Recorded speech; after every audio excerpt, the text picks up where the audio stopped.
अगर आपको पांडास का पी भी नहीं पता तो टेंशन लेने की बिल्कुल जरूरत नहीं है, क्योंकि हम लेके आए हैं एकदम beginner friendly series complete pandas for data analysis in Hindi. ये सीरीज सिर्फ बिगिनर्स के लिए नहीं बल्कि प्रोफेशनल्स के लिए भी है जो अपने स्किल्स को नेक्स्ट लेवल पे लेके जाना चाहते हैं। क्रैश से सीखेंगे पांडास, बस आपको पाइथन के बेसिक्स पता होने चाहिए, जैसे डेटा स्ट्रक्चर्स, फंक्शंस और मेथड्स। और अगर ये बेसिक्स क्लियर नहीं है तो मेरे चैनल पे जाओ, ऑलरेडी मैंने लेक्चर्स डाल रखे हैं, और अगर ये सब चीजें आपको आती है तो आप सीरीज शुरू कर सकते हैं। बट पहले वो बेसिक्स समझना, उसके बाद ये लेक्चर कंटिन्यू करना, क्योंकि तभी आपको कंसेप्ट समझ में आएगा। So what to expect in this series. हमने पांडास की पूरी सीरीज को इस तरीके से डिजाइन किया है ताकि नॉन टेक बैकग्राउंड से अगर आप हैं तो आप भी पांडास के कंसेप्ट को आसानी से समझ सकें और डेटा एनालिस्ट बनने की जर्नी स्टार्ट कर सकें। नंबर 2, अगर आप एक आईटी प्रोफेशनल है, अपस्किल करना चाहते हैं, तब भी आप इस सीरीज को देख के पांडास को मास्टर कर सकते हैं for data analysis. And most important concepts को समझाने के लिए हमने यहाँ पे रियल लाइफ एग्जांपल्स का यूज किया है। एंड गारंटी मैं आपको इस चीज की देता हूँ कि अगर आप वीडियो के साथ साथ प्रैक्टिस भी करते हैं, जो मैं अभी आपको बताऊंगा कंसेप्ट, तो इस सीरीज के एंड तक पांडास के कंसेप्ट में आपको पूरी क्लैरिटी मिल चुकी होगी। यानी कि आपको याद करने की कुछ भी जरूरत नहीं पड़ेगी एंड आप कॉन्फिडेंस के साथ डेटा को एनालाइज कर पाओगे। हमने इस पांडास की सीरीज को 2 पार्ट्स में डिवाइड किया है। Part 1 is pandas basics. इसमें हम स्क्रैच से स्टार्ट करेंगे और फाउंडेशनल कंसेप्ट्स कवर करेंगे। एंड पार्ट 2 होगा हमारा एडवांस पांडास। इसमें हम एडवांस मेथड्स और फीचर्स के बारे में बात करेंगे। सो पार्ट 1 में बेसिकली जो टॉपिक्स आपके स्क्रीन पे देख रहे हैं, ये सारे के सारे अपन समझने वाले हैं एकदम इन डिटेल।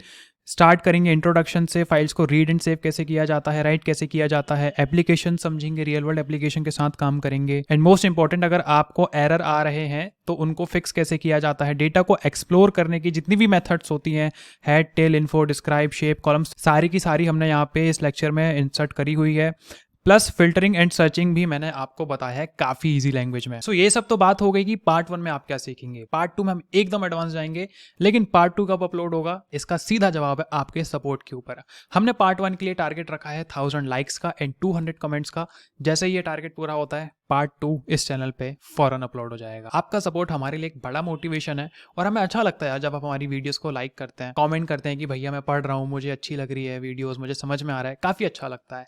प्लस एक स्पेशल अनाउंसमेंट है कि एडमिशन्स हमने ओपन कर दिए हैं for 4 months data analytics 100% job guarantee और tech refund life mentorship program में, जहां पे हम आपको फ्रॉम स्क्रैच से एक डेटा एनालिस्ट बनाएंगे, एक जॉब रेडी डेटा एनालिस्ट। सब कुछ लाइव होगा एंड आपकी प्लेसमेंट कराएंगे हमारे हायरिंग नेटवर्क्स में। एंड मोस्ट इंपॉर्टेंट, आपका रिज्यूमे बनाना, लिंक्डइन प्रोफाइल बनाना, सारी चीजें हमारे एक्सपर्ट्स करेंगे। इट मीन्स आपको सिर्फ पढ़ना है एंड इंटरव्यू क्रैक करना है, बाकी जो चीजें हैं बैकएंड में हम संभाल लेंगे। सो देर किस बात की, इस complete pandas for data analysis series का पहला पार्ट देखो, प्रैक्टिस करो और लाइक और कमेंट करके हमें सपोर्ट करो। सो सीधा मिलते हैं नेक्स्ट पार्ट में। Pandas in just one shot की इस कंप्लीट सीरीज में आप सभी का स्वागत है, जो कि beginners as well as professionals के लिए भी है। मेरा नाम है सागर चौक से, ये instructor, x AI engineer, YouTuber जहां पे आप ये लेक्चर देख रहे हैं, and founder of coding vice academy, award winning institute, जहां पे हम बच्चों को ट्रेनिंग देते हैं एंड उनकी प्लेसमेंट करवाते हैं। चलिए लेक्चर को करते हैं start. Before actually mastering pandas, हमें ये जानना जरूरी है कि अगर आप पांडास सीखते हैं तो किन रोल्स में क्या चीज़ कर पाओगे उसकी हेल्प से, सो दैट आपके माइंड में एक क्लियर पिक्चर रहे कि अगर मैं पांडास सीख रहा हूँ तो क्यों सीख रहा हूँ, राइट। तो अगर आप एक डेटा साइंटिस्ट बनना चाहते हैं तो उसके यूज केसेस यहाँ पे मैंने लिख रखे हैं, just like pre processing data, feature selection and EDA आप कर सकते हैं। डेटा एनालिस्ट अगर आप बन रहे हैं तो भैया डेटा को क्लीन या फिर समराइज कर सकते हो, उससे इनसाइट्स जनरेट कर सकते हो।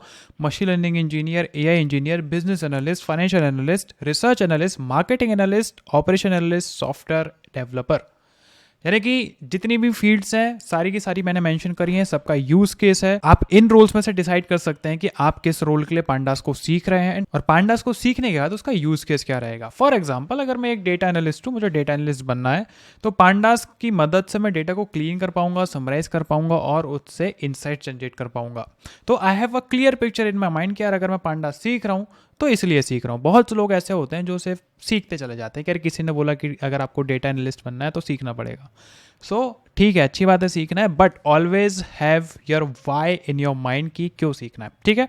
सो आई होप आपको वो चीजें क्लियर हो गई होगी। Before directly jumping to Pandas, ये 2 टर्म्स आपको क्लियर होनी चाहिए। अगर आप एक कंप्लीट बिगिनर है तो ये 2 टर्म्स के बारे में मैं आपको समझा देता हूं। सबसे पहला है डेटा मैनिपुलेशन एंड दूसरा है data analysis. According to definition, data manipulation की इज चेंजिंग, ऑर्गेनाइजिंग और preparing data so that it become useful and easier to understand. And the goal of data manipulation is to clean, transform and structure raw data for better usability. एक example के through आपको समझा देता हूं। मान लेते हैं कि आपके पास एक स्टूडेंट का रिकॉर्ड है, ठीक है, जैसे मान लेते हैं कि उसमें 10 बच्चों का रिकॉर्ड है और उसमें स्टूडेंट के नेम्स लिखे हुए हैं, उनके मार्क्स लिखे हुए हैं, उनकी सरनेम लिखी हुई है, फादर नेम, मदर नेम, ये सब लिखा हुआ है। अब उन 10 स्टूडेंट्स में से मान लेते हैं कि किसी एक स्टूडेंट का ग्रेड है 9 बट धोखे से 8 लिखा गया, तो हमारा जो डेटा है उसमें एक एरर हमें मिला। अब इस एरर को फिक्स करना, यानी कि वो जो 8 पॉइंट था उसको 9 पॉइंट करना, इज कॉल्ड डेटा मैनिपुलेशन। यहाँ पे हम डेटा को क्या कर रहे हैं, क्लीन कर रहे हैं, सो दैट हम इसका आगे जाके यूज कर सके। यानी कि अगर आगे जाके मुझे किसी को लिस्ट पकड़ानी है कि ये मेरा है, मेरे 10 बच्चों का रिकॉर्ड, ये रहे उनके मार्क्स, तो वहां पे उनको एक सही डेटा आ जाएगा। And number 2 is data analysis. इसकी डेफिनेशन की अगर हम बात करें तो extracting patterns, trends and insights from the data to solve problem और मेक डिसीजंस। बहुत सिंपल है डेटा एनालिसिस। फॉर एग्जांपल वही स्टूडेंट रिकॉर्ड वाला मैं लेके चलता हूँ। मान लेते हैं कि आपने डेटा क्लीन कर लिया। अब मान लेते हैं उस डेटा में क्या था यार, उस डेटा में डबल एंट्री हो गई थी, किसी स्टूडेंट का दोबारा नाम आ गया था, या फिर मदर नेम मिसिंग था। तो जो भी ये चीज़ें थी, क्लीन करना और मिसिंग वैल्यूज़ को हैंडल करना, ये सब तो आपने डेटा मैनिपुलेशन में कर लिया। अब अगर मुझे ये जानना है कि उस स्टूडेंट रिकॉर्ड में से, यानी कि उन 10 स्टूडेंट्स की लिस्ट में से किसने सबसे ज़्यादा हाईएस्ट स्कोर किया और किसने सबसे ज़्यादा कम, तो यहाँ पे मैं क्या कर रहा हूँ, मैं एक इनसाइट निकाल रहा हूँ, ठीक है, एक डेटा में से। तो उसको मैं बोलूँगा कि यार मैं यहाँ पे ना एनालिसिस कर रहा हूँ, तो this is called data analysis. Data manipulation मतलब सबसे पहले जो आपका डेटा है उसको क्लीन करना, ट्रांसफॉर्म करना, ताकि आप उसका यूज कर सको, ठीक है। देन उसके बाद आता है डेटा एनालिसिस। जो डेटा आपके पास आया है उससे आप इनसाइट्स निकाल सको, ट्रेंड्स आइडेंटिफाई कर सको, फिर कोई पैटर्न रिकॉग्नाइज कर सको। जैसे कि एप्पल है, एप्पल क्या करता है, अपने सेल्स ट्रेंड को आइडेंटिफाई करता है। जैसे साल में कितने होते हैं, 12 महीने होते हैं, तो वो अपने 12 मंथ की सेल्स को आइडेंटिफाई करता है कि भैया किस मंथ सबसे ज़्यादा सेल्स हो रही है, क्या वो दिवाली के टाइम हो रही है, अक्टूबर में, नवंबर में, जब भी दिवाली आती है, या होली के टाइम हो रही है। और फिर उस हिसाब से वो लोग क्या करते हैं, अपने ऑफर को और ऑप्टिमाइज करते हैं ताकि ज़्यादा सेल्स हो। तो this is called data analysis, right. तो आई होप आपको ये दोनों टर्म समझ में आ गई होंगी, क्योंकि इनका हम बहुत ज़्यादा यूज़ करने वाले हैं आगे जाके। सो अगर आप एक बिगनर हैं, ये 2 टर्म्स से आपको पहले से ही वाकिफ हो जाना था, बट कोई बात नहीं, ये सीरीज़ पे मैंने ये थोड़ा सा टाइम लेके आपका वो भी काम आसान कर दिया।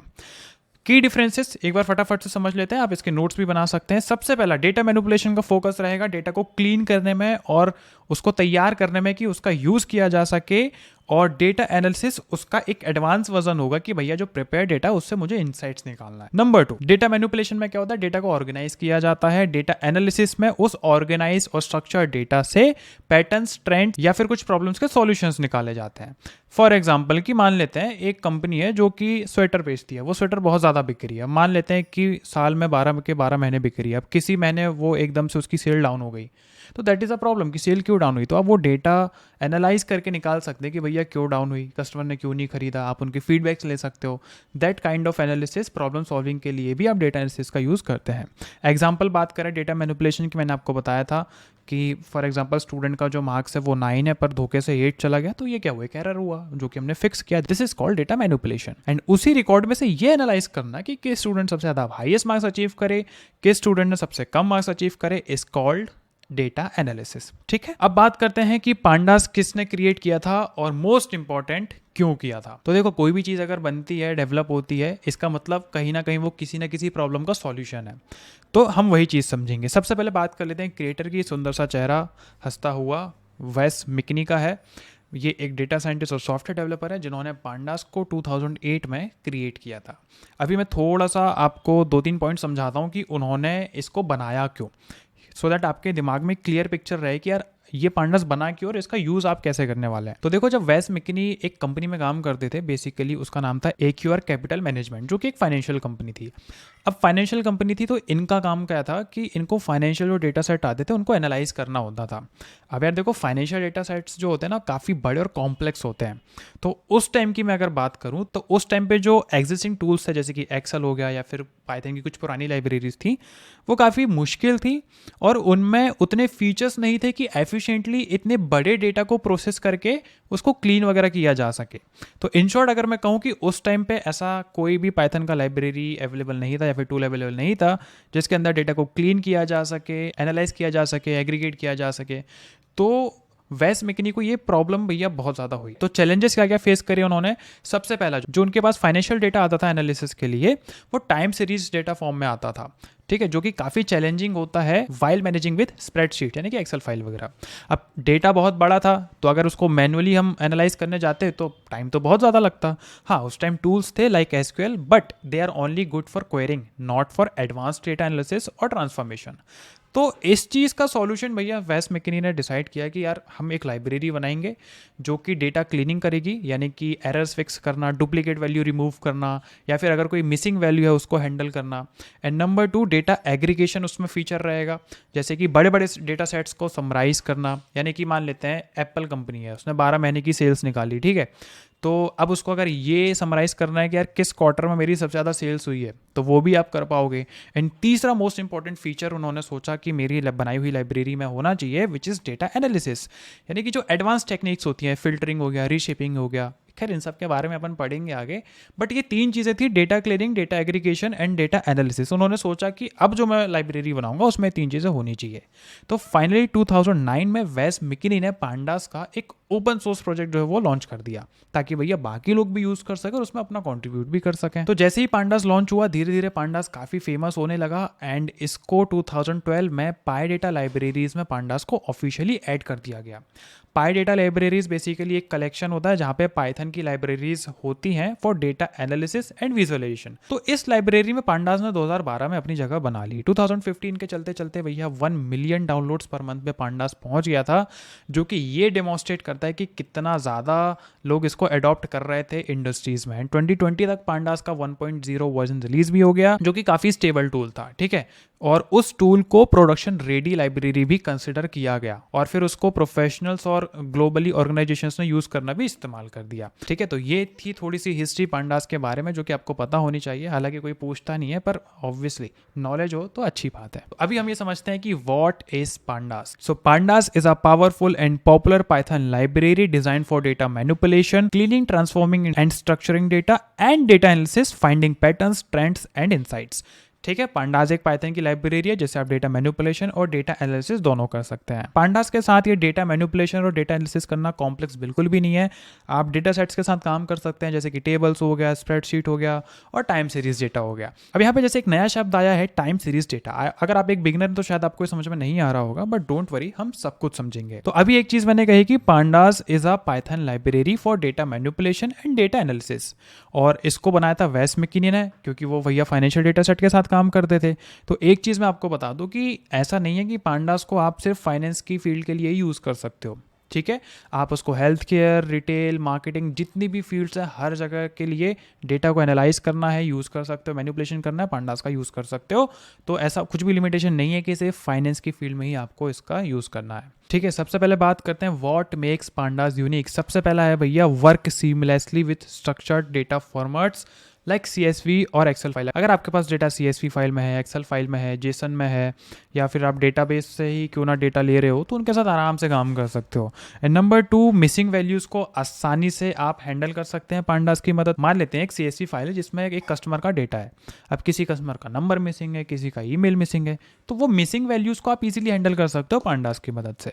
And number 2, it is built on NumPy, जिससे आप फास्ट कंप्यूटेशंस कर सकते हैं। थोड़ा ये भी जान लेते हैं कि वाई यूज पांडास। सबसे पहला जो मेरा फेवरेट है, विच इज परफॉर्मेंस। भैया कितना भी बड़ा डेटा हो, ये आसानी से मिलियंस ऑफ रोज को एफिशिएंटली हैंडल कर लेगा। Number 2 is ease of use. भैया जब आप इस पे काम करेंगे आपको लगेगा कि यार ये बहुत ही आसान है, क्योंकि एक्चुअल में है, इसका सिंटेक्स बहुत ही आसान है। मैं आपको आगे लेक्चर में समझाऊंगा, इसका सिंटेक्स इतना आसान है, आप कमेंट करके बोलोगे कि कितना ही, मतलब इतनी इजी लाइब्रेरी आपने कभी नहीं देखी। नंबर 3 इज इंटीग्रेशन, यानी कि अगर आप पांडास के साथ काम कर रहे हैं तो जो अदर लाइब्रेरीज होती हैं, जैसे कि मैटप्लॉटलिब हो गया जिसको विजुअलाइजेशन के लिए यूज़ किया जाता है, साइकिटलन हो गया मशीन लर्निंग की लाइब्रेरी है, तो ऐसी तमाम लाइब्रेरीज के साथ आप पांडास को इंटीग्रेट करके काम कर सकते हैं। तो ये था बेसिकली पांडास के बारे में कुछ रियल लाइफ एग्जाम्पल 1-2 लेके मैं आपको समझाता हूँ। सबसे पहला फाइनेंस की बात करते हैं। हम सभी को पता है कि भाई स्टॉक मार्केट होता है, एंड स्टॉक मार्केट में क्या होता है, पल पल में, सेकंड में उसके प्राइजेस चेंजेस होते हैं किसी भी स्टॉक। तो यहाँ पे जो प्राइजेस चेंज हो रहे हैं वो टाइम के अकॉर्डिंगली हो रहे हैं। मान लेते हैं कि 12 बजे टाटा मोटर्स का प्राइस था 800 रुपये, तो 12:01 में वो 810 हो गया या फिर कम हो गया। तो ये पल पल में इसके प्राइजेस भी चेंज होते हैं। तो अगर आपके पास ये डेटा आ जाता है पूरे दिन का कि भाई किस टाइम पे क्या प्राइस था किस स्टॉक का, तो इसको एनालाइज करके पांडास की मदद से आप एक ट्रेंड फाइंड कर सकते हैं कि भैया किस टाइम पे ये जो स्टॉक था इसका प्राइस हाई था, किस टाइम पे इसका प्राइस सबसे लो था, वो चीज़ आप कर सकते हो। रिटेल की बात करें तो आपके पास एक पूरा डेटा आएगा जिसमें आप ये फाइंड कर सकते हैं कि सबसे ज़्यादा प्रोडक्ट स्टोर में कौन सा बिक रहा है। वैसे ही हेल्थ केयर है, मार्केटिंग है, बहुत सारी फील्ड्स है जहाँ पे आप डेटा को एनालाइज कर सकते हैं। गोल ये होना चाहिए कि हमारे पास डेटा आएगा, हमें एनालाइज करना है, इनसाइट्स निकालना है। अब वो कोई भी सी भी फील्ड हो आप कर सकते हो। अभी तक हम ये जान गए कि पांडास क्या है, किसने बनाया है, क्यों बनाया है, क्या फीचर्स हैं, क्या इसके यूज केसेस हैं। अब एक्चुअल में हम पांडास के साथ काम करना स्टार्ट करेंगे। स्टार्ट करने के लिए बेसिकली आप क्या कर सकते हो, एनाकोंडा यूज कर सकते हो, आप जुपिटर नोटबुक यूज कर सकते हो। और अगर आप एक बिगिनर हो तो मैं रेकमेंड करूंगा कि आप VS कोड के साथ कंटिन्यू करो, राइट, क्योंकि मैं अभी जो आगे लेक्चर होगा उसमें VS कोड का यूज करूंगा, काफी बिगिनर फ्रेंडली है।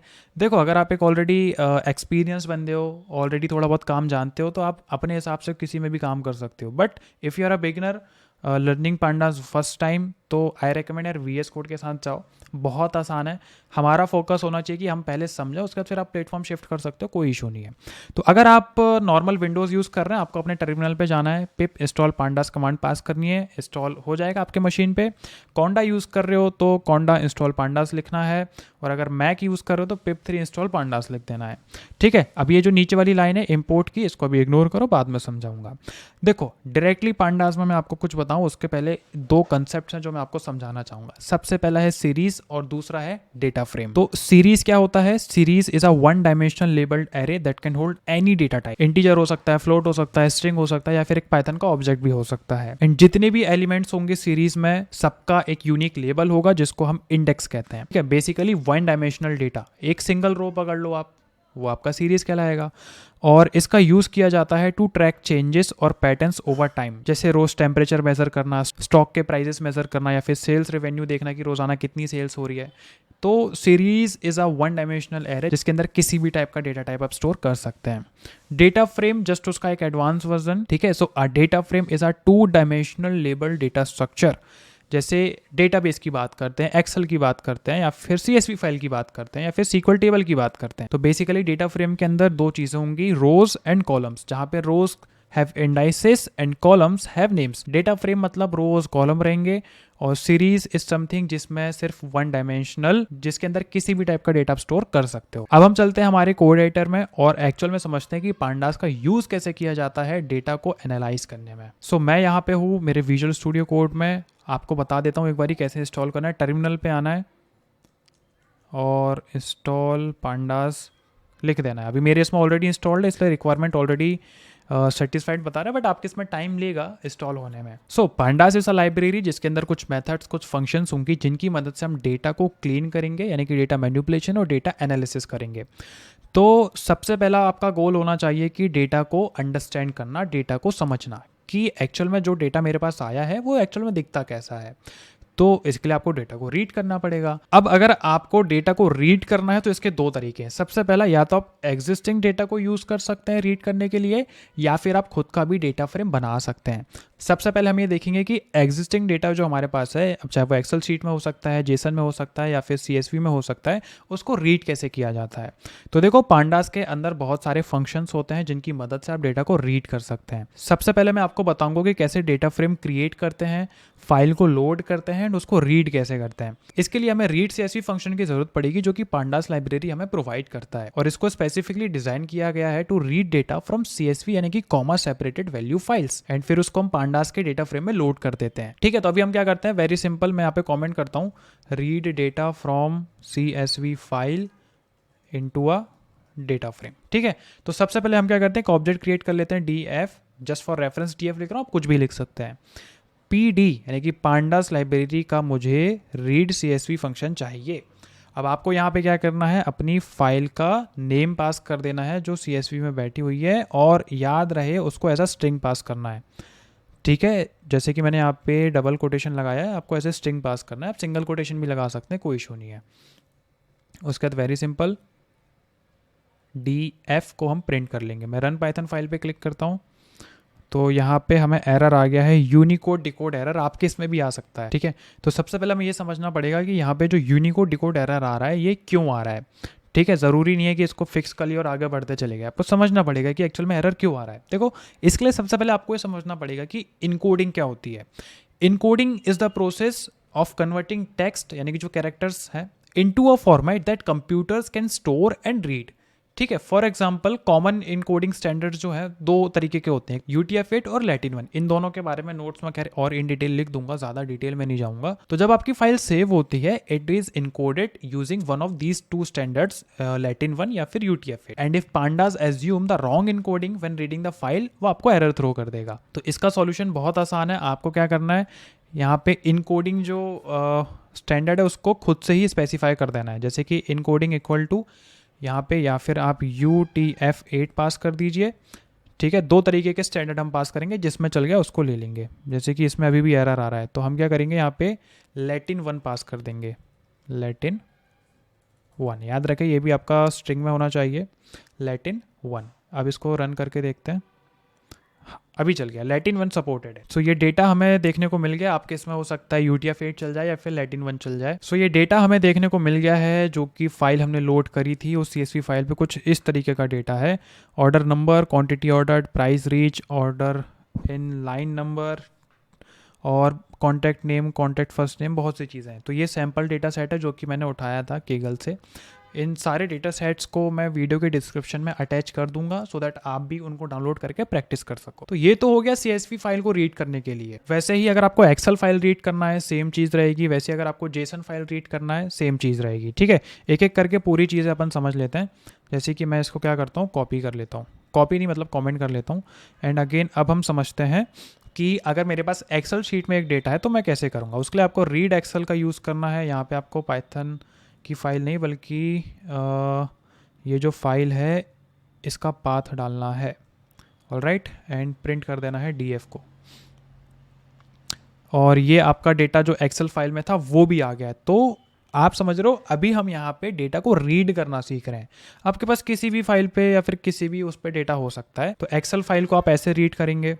अगर JSON फाइल का डेटा है, जैसे कि JSON फाइल में डेटा कुछ इस तरीके का होता है, like as a dictionary, nested वगैरह में, तो हम क्या करेंगे, यहाँ पे JSON फाइल को भी रीड करने के लिए DF इक्वल टू रीड, सबसे पहले pandas pd.read function read JSON era, और यहाँ पे हम फाइल का नाम पास कर देंगे।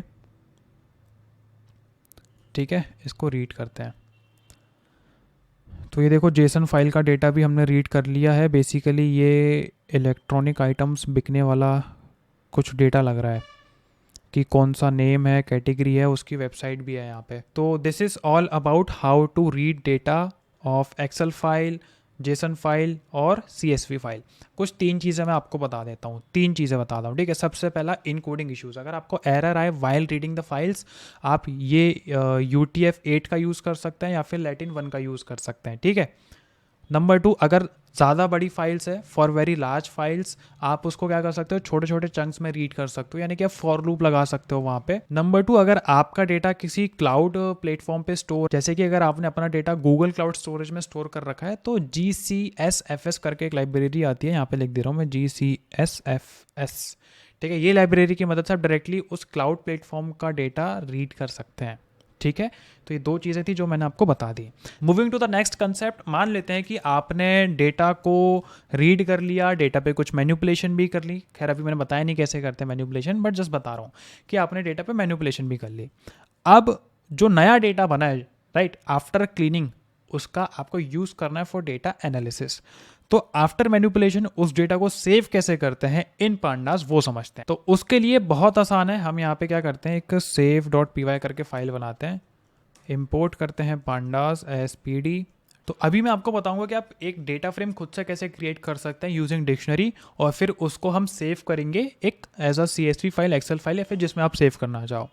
तो उसके लिए हम क्या करते हैं, एक सबसे पहले डेटा करके बना लेते हैं और एक डिक्शनरी क्रिएट कर लेते हैं। जैसे कि सबसे पहले नेम के अंदर हम पास करते हैं एक लिस्ट कि राम, श्याम और घनश्याम, ये चीज़ मैंने पास कर दी। कॉमा लगा के एक एज करके भी बना लेते हैं, एज, और एक लिस्ट पास कर लेते हैं 10, 20, 30।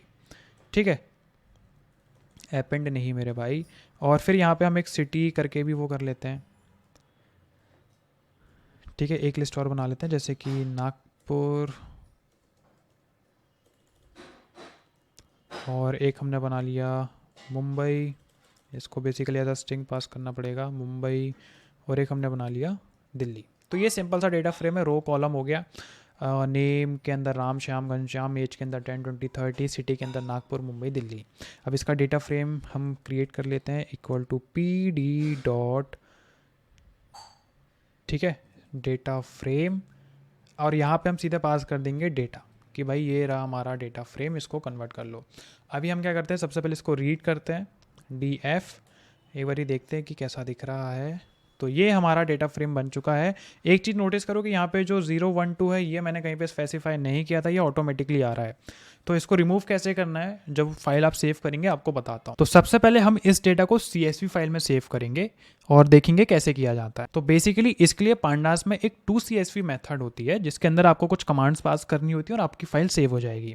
तो df.toCSV ये रही वो मेथड जिसके अंदर हमें क्या पास करना पड़ेगा, फाइल का नाम पास करना पड़ेगा, किस नाम से जो है आप भैया सेव करना चाहते हैं। तो मैं बोल रहा हूँ .csv os, मतलब output.csv, ठीक है। और इसको हम रन कर लेते हैं। जैसे ही रन करूँगा आप लोग देखो फाइल सेव हो जाएगी। यहाँ पे ये output.csv आ गया, ये बन गई फाइल। अभी एक चीज़ ये है कि यहाँ पे देखो 0 1 2 आ रहा है, मुझे ये चीज़ नहीं चाहिए, तो इसके लिए कॉमा लगा के इंडेक्स इक्वल टू आप पास कर दीजिए फॉल्स। ऑलराइट, तो जब आप यहाँ पे इंडेक्स इक्वल टू फॉल्स पास करते हो तो ये पांडास को ये बताता है कि आपको इंडेक्स नहीं लिखना है, सो दैट आपकी फाइल में से जब आप देखोगे तो ये इंडेक्स नंबर आपका हट चुका होगा। इससे क्या होता है, फाइल आपकी क्लीन हो जाती है और अननेसेसरी जो एक कॉलम क्रिएट होता है, अगर आपको इंडेक्स नहीं चाहिए तो वो आपका हट जाएगा। ये तो हो गया भैया CSV फाइल के बारे में, ठीक है। अभी इसको कॉमेंट करते हैं, कॉपी पेस्ट करते हैं, और अब हम देखते हैं कि इसको एक्सेल फाइल में कैसे सेव कर सकते हैं। तो उसके लिए वेरी सिंपल है, टू एक्सेल कर दीजिए, ठीक है। और यहाँ पे आपको ये फॉर्मेट भी चेंज करना होगा, एक्सेल SX, ठीक है। तो वो CSV फाइल आपकी हो जाएगी सेव। रन कीजिए पाइथन फाइल, देखो output.xlsx बन गया और ये आपकी फाइल भी सेव हो गई। अभी देखते हैं जेसन में कैसे करेंगे। इसको भी कॉपी पेस्ट करते हैं, इसको कमेंट करते हैं। जितनी भी मेथड्स है सारी आपको ट्राई करके देख लेनी है, ठीक है, सारी की सारी ट्राई करके देख लेनी है, तभी वो आपको चीज़ें समझ में आएंगी। And don't try to remember कि मुझे सबका सब कुछ याद रहे। यहाँ पे हमने जेसन नहीं लिखा था, जेसन output.json, तो देखो ये output.json में भी हमारी फाइल सेव हो चुकी है। इस तरीके से आप डेटा को सेव कर सकते हैं। तो अभी तक हमने दो चीज़ सीखी कि कैसे आप डेटा को रीड कर सकते हैं एंड डेटा को सेव कर सकते हैं। अभी हम बढ़ते हैं हमारे नेक्स्ट टॉपिक की तरफ, जहाँ पे हम डेटा को एक्सप्लोर करेंगे कि एक्चुअल में डेटा को अंडरस्टैंड कैसे किया जाता है, डेटा को समराइज कैसे किया जाता है, वो सब। तो देखो, डेटा सेट में किसी भी डेटा को एक्सप्लोर करना सबसे पहला इंपॉर्टेंट स्टेप होता है। जब भी आप किसी डेटा को सेट को एनालाइज कर रहे होते हो, आपको डेटा को समझना पड़ेगा, right. This is your first step. इससे आपको एक क्लियर अंडरस्टैंडिंग मिलेगी कि डेटा कैसा है, क्या इसमें दिक्कतें हैं और क्या चीज़ आपको इसमें ठीक करने की ज़रूरत है, सो दैट आप अपनी नेक्स्ट स्टेप को प्लान कर पाओ। एंड डेटा को एक्सप्लोर करने के लिए पांडास आपको बहुत ईजी टू यूज़ मेथड्स भी प्रोवाइड करता है। एंड इसका सिंटेक्स बहुत आसान है, आपको स्टेप बाय स्टेप समझाता हूँ। तो data.txt एक फाइल में बना लेता हूँ। सबसे पहले मैं आपको ये बताना चाहूँगा कि why do we need to explore data. सबसे पहला, अंडरस्टैंड द डेटा सेट। आपको ये जानना पड़ेगा कि कितनी रोज़ हैं, कितने कॉलम्स हैं, कॉलम का नेम्स क्या है, किस टाइप का डेटा प्रेजेंट है, क्या वो टेक्स्ट में है, क्या नंबर्स में है, क्या फिर डेट्स में है। दूसरा, डेटा सेट को समझने के बाद आइडेंटिफाई द प्रॉब्लम्स। उसके बाद आपका काम होता है मिसिंग डेटा को फाइंड करना, चेक करना, या फिर इनकरेक्ट डेटा टाइप आ गया है, जैसे अगर किसी को अपना नाम एंटर करना था तो उसने धोखे से नंबर्स एंटर कर दिए, या फिर कोई डुप्लीकेट एंट्री हो गई है। तो ये सारी प्रॉब्लम्स को आइडेंटिफाई करना पड़ता है, ठीक है। डेटा एक्सप्लोर अगर आप करोगे तो चीज़ें आपको समझ में आ जाएंगी। And number 3, most important, plan next steps. जब आपको पता होगा एक्चुअल में कि यार क्या दिक्कतें हैं डेटा में, क्या प्रॉब्लम्स हैं, तो आप आगे की जो स्टेप्स हैं उनको बहुत अच्छे से प्लान कर पाओगे। डेटा एक्सप्लोरेशन की तरफ पहला कदम, और सबसे पहले हम ये समझेंगे कि रोज को कैसे देखा जाता है, ठीक है। rows.py, आपको समझाता हूँ क्या कह रहा हूँ। जब आप एक डेटा सेट को लोड करते हो तो आपको सबसे पहले उसका स्ट्रक्चर समझना है कि कितनी रोज हैं, कितने कॉलम्स हैं, क्या है, सो दैट आपको एक बेसिक आइडिया लग सके।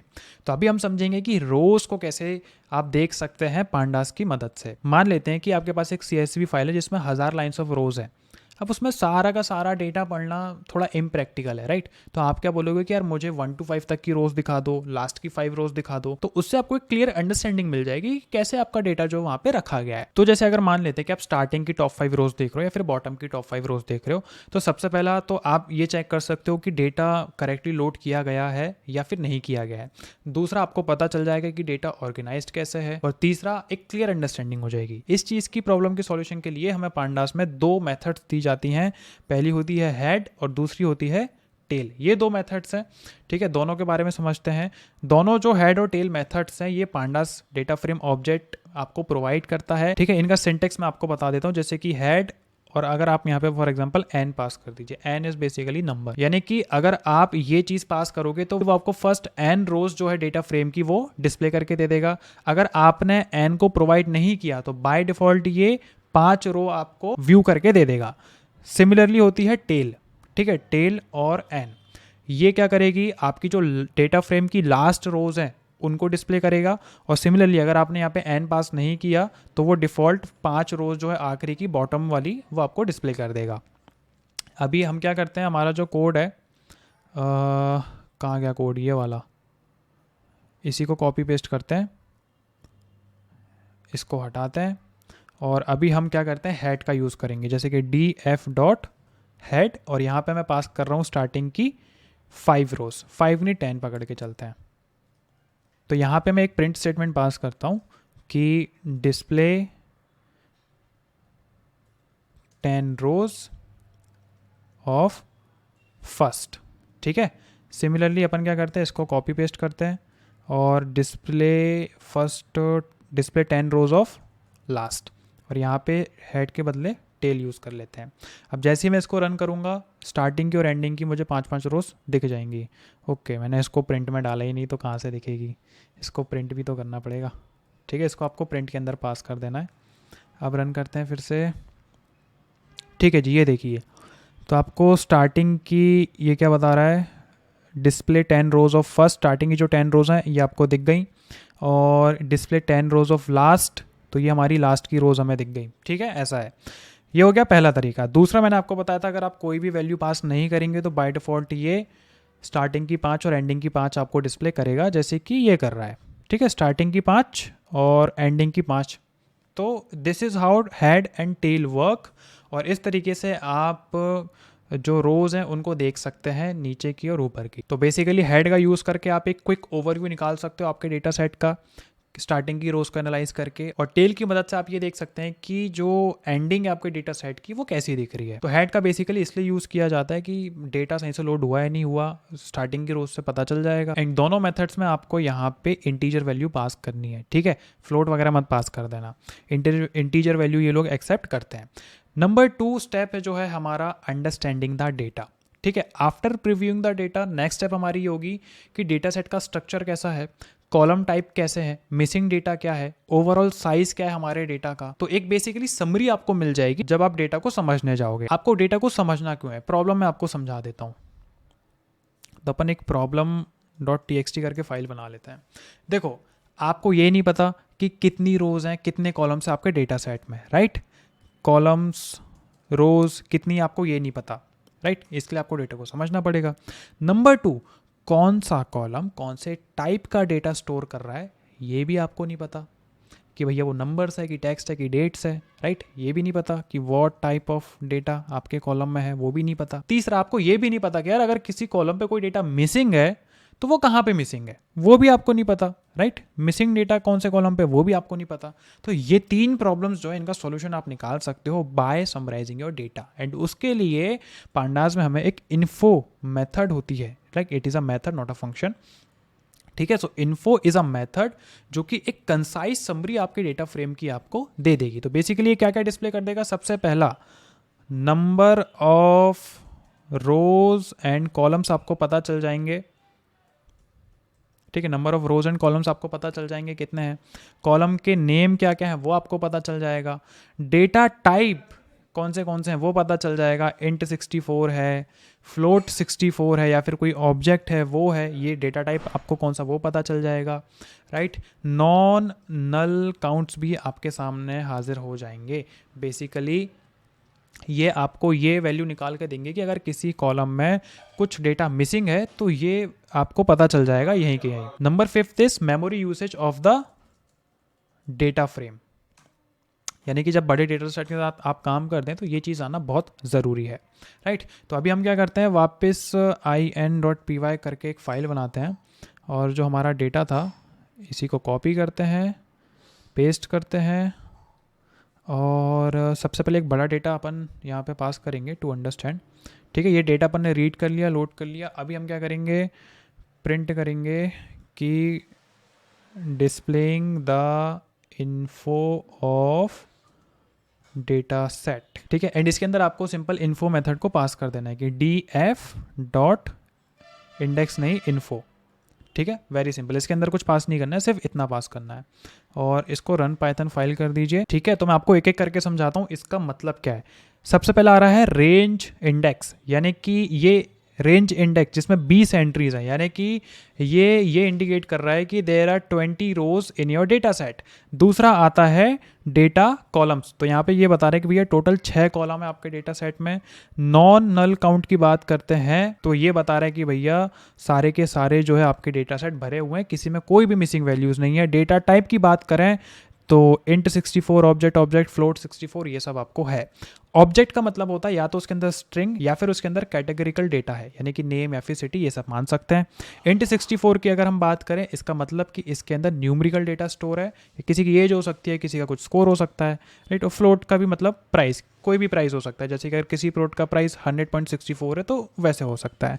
मेमोरी यूसेज भी लिखा है कि 1.1 प्लस KB इसका यूज हुआ है। सो ये एक समरी आपके डेटा सेट की आ चुकी है। जैसे अब इसके अंदर हम क्या पास करते हैं कि जो डेटा हमने बनाया था, कहाँ बनाया था, इसको पास करते हैं, राइट। छोटा डेटा सेट भी एक बार एनालाइज कर लेते हैं क्योंकि ये तो बड़ा है। तो हम क्या करते हैं, इसको कॉपी पेस्ट कर देते हैं डेटा फ्रेम और ये अपना df.info, इसको रन करते हैं तो ये देखो ये आ गया 200 बाइट भैया इसने लिया है और 3 कॉलम है, 3 एंट्रीज हैं और नॉन नल काउंट पूरी वैल्यू भरी हुई है, कोई इशू नहीं है, ऑब्जेक्ट int 64। ठीक है, तो आप लोग समझ गए होंगे कि डेटा को एक्चुअल में समझा, यानी कि उसको समराइज करके समझा कैसे जाता है। कुछ की मैट्रिक्स मैंने आपको बता दी, रेंज, इंडेक्स और ये सब। तो यहाँ पे हमने इन्फो का यूज़ करा है, ठीक है, to summarize our data set. Info का यूज करके आप ये आइडेंटिफाई कर सकते हैं वैसे कॉलम्स जिनमें कुछ डेटा मिसिंग है। साथ ही साथ ये आपको ये भी जानने में मदद करेगा कि किस कॉलम में किस टाइप का डेटा टाइप जो है प्रेजेंट है। एंड मेमोरी यूसेज भी आपको बता देगा ताकि आप जब बड़े डेटा सेट के साथ काम कर रहे हैं तो उनके परफॉर्मेंस को भी आप ऑप्टिमाइज कर सको। अभी तक हमने क्या क्या समझा कि फाइल्स को रीड कैसे किया जाता है, सेव कैसे किया जाता है एंड मोस्ट इंपॉर्टेंट डेटा को देखा कैसे जाता है हेड और टेल मेथड की मदद से। देन हमने ये देखा कि डेटा की समरी कैसे निकाली जाती है और उसको समझा कैसे जाता है। आपको एक मजेदार मेथड बताता हूं जो कि पांडास में काफी पावरफुल है एंड उस मेथड का नाम है describe method. Describe method in pandas बहुत ही पावरफुल टूल है जो कि आपको प्रोवाइड करेगा a summary of descriptive statistics for numerical columns in your data frame. तो अभी जो मैंने डेफिनेशन बताई हो सकता है शायद आपको समझ में ना आई हो कि सागर भैया आपने क्या बोल दिया, बट इसको अभी एग्जांपल के थ्रू समझ। सबसे पहले एक सैंपल डेटा फ्रेम अपन बनाते हैं डिक्शनरी की मदद से और फिर समझेंगे कि डिस्क्राइब का यूज कहाँ पे होता है। तो स्टेप 1 हमारी सबसे पहले क्या रहेगी कि हम एक सैंपल डेटा फ्रेम बनाते हैं यूजिंग डिक्शनरी। तो मैं यहाँ पे जो डेटा फ्रेम बनाऊंगा ये बेसिकली एक कंपनी के एम्प्लॉय के रिकॉर्ड्स के बारे में डेटा स्टोर करेगा, जैसे कि एज, सैलरी या फिर परफॉर्मेंस स्कोर। तो सबसे पहले हम क्या करते हैं, पांडास को इंपोर्ट कर लेते हैं, ठीक है। एंड डेटा करके मैं क्या करता हूँ, एक डिक्शनरी क्रिएट कर लेता हूँ। एंड सबसे पहले बनाते हैं नेम के लिए, यानी कि एम्प्लॉयज का नेम, और एक लिस्ट हम यहाँ पे पास करेंगे जैसे कि अगेन राम, श्याम, राइट, घनश्याम, धनश्याम, और ने 4 नाम हो गए ना, 5वां और रख लेते हैं, एक अदिति रख लेते हैं और एक और रख लेते हैं जगदीश। तो भैया ये हमारे कितने एम्प्लॉय हो गए, 1 2 3 4 5 6 एम्प्लॉय हो गए, ठीक है। अब हम क्या करते हैं, इनकी एज भी यहाँ पे डाल देते हैं, एज भी तो देना पड़ेगा। तो 10 20 30 40 50 60 6 लोगों की एज भी हो गई। उसके बाद हम इनकी सैलरी भी यहाँ पे मेंशन कर देते हैं, ठीक है। सैलरी भी मेंशन कर देते हैं जैसे कि 50,000, 40,000,